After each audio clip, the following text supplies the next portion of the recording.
ये जो आटा है ये हमें खाना चाहिए? आज के दौर की रिसर्च जिस तरह से मैं बयान कर रही थी, देखें सबसे पहले तो ये है कि हमें अल्लाह को कुरान हकीम के अंदर इरशादात को देखना है और फिर नबी करीम सल्लल्लाहु अलैहि वसल्लम की तालीमात को देखना है, मसला हल हो जाएगा। कुरान में हम देखते हैं तो अल्लाह ताला ने सूरह रहमान के अंदर वल हब्बु जुल अस्फ़ व रेहान फ़बियमात का ज़बान, वल हब्बु का मतलब है और भूसा वाला अनाज जिसके अंदर छान हो यानी चोकर हो।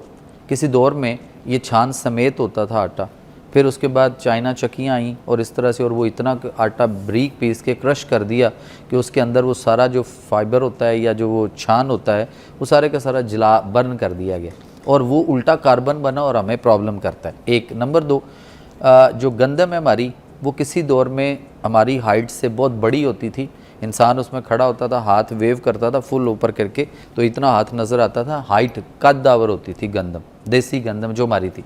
बायोलॉजिकल वॉर आई और बायोलॉजिकल वॉर ने क्या किया कि हमारी वो गंदम छोटी करते चले गए और अब वो हम उसमें खड़े हों तो हमारे घुटने तक वो गंदम नज़र आती। हाइब्रिड बीज है, प्रॉब्लम करता है। लेकिन अल्लाह के नबी सल्लल्लाहु अलैहि वसल्लम को अगर हम देखते हैं तो आप सल्लल्लाहु अलैहि वसल्लम ने सारी ज़िंदगी अपनी 63 साल ज़िंदगी में आप सल्लल्लाहु अलैहि वसल्लम ने सबसे ज़्यादा जौ की रोटी तनावल फरमाई और गंदम की रोटी कभी कभार आपने खाई है कभी कभार, बहुत कम, कभी कभार। और मैदा की बनी हुई कोई चीज़ आप सल्लल्लाहु अलैहि वसल्लम ने चखी भी नहीं। आज उम्मत जो है वो काम उल्टा कर बैठी है कि इस वक्त मैदा सबसे टॉप पे है और उसके बाद गंदम है और जौ की रोटी। आपने चखी कभी जौ की रोटी?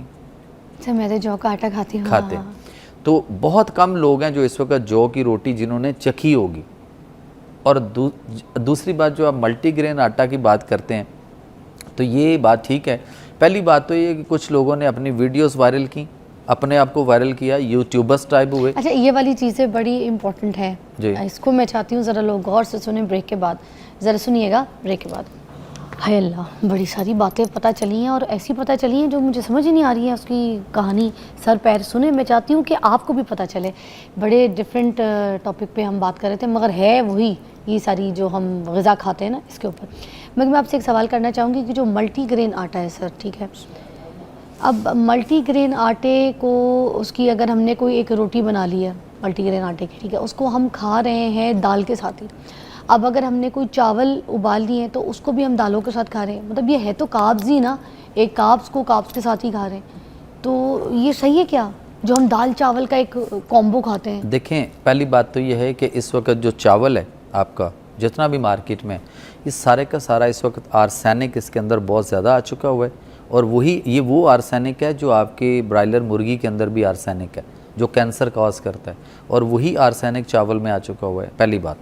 दूसरा ये है कि जो चावल हम खाते हैं, कितना बड़ा ट्रेंड है हमारे यहाँ और अलमिया है कि लोग चावल के ऊपर दही डाल के खाते हैं। तो चावलों पर दही डाल के खाना तिब के नुक्ता नज़र से इंतहाई मुज़रे से है।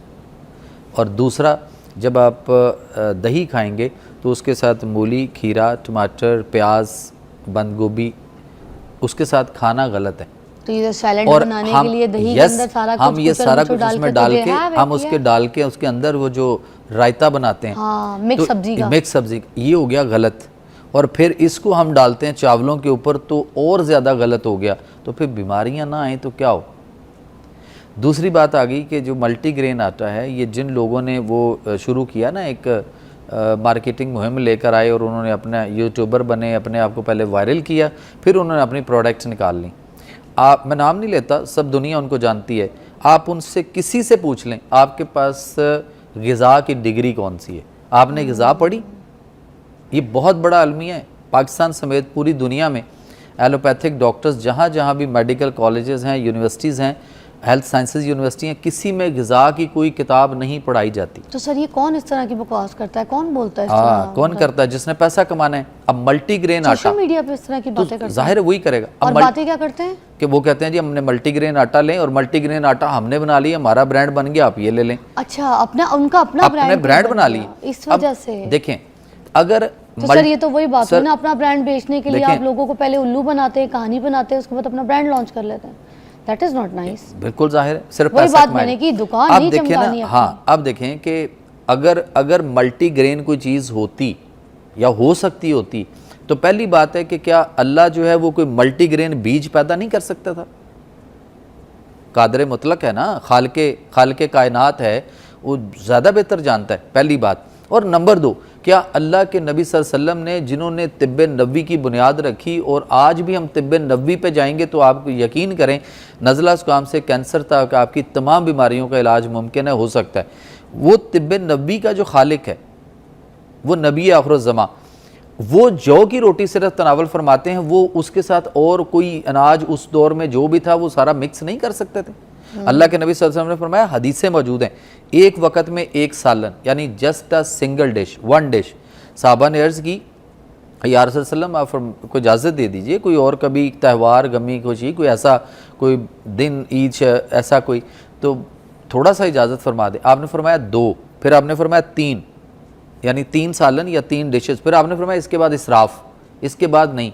यानी बूफे सिस्टम को 1500 साल पहले हमारे नबी जो वो कंडेम्प्ट कर गए, और आज हम दावत करते हैं तो बूफे होना चाहिए और 15, 20, 50 खाने लगे। अच्छा, हम दावत घर पे भी करते हैं, किसी को बुलाते हैं और हम लोग कहते हैं 4, 5, 6, 8 किस्म के सालन, डिशेस, मीठे, ये सब कुछ बनाओ, तो हम जो मेहमान हैं उसके लिए कोई अच्छा काम नहीं कर रहे, हम उसके लिए मौत का जो एक खड्डा है ना वो खोद रहे। तो आप सल्लम फरमाया कि ये जो 1, 2, 3 सालन जो डिफरेंट आप करें, इनको ये भी देखिएगा कि ये एक दूसरे के साथ एग्रेवेट या क्लैश ना करते हो, मुताबिकत ना रखते हो। अच्छा। और हम यहाँ पे हर चीज़ ऐसे मिक्स करते हैं। अब ये देखें कि जो मल्टीग्रेन आटा है उसके अंदर जितने भी, हम नाम नहीं लेंगे, टाइम बहुत थोड़ा है हमारे पास, हमने ये देखना है कि कितने बीज उसमें डाले गए और उन सारों का आटा मिक्स कर दिया गया। क्या ये फार्मूला हम बना सकते हैं?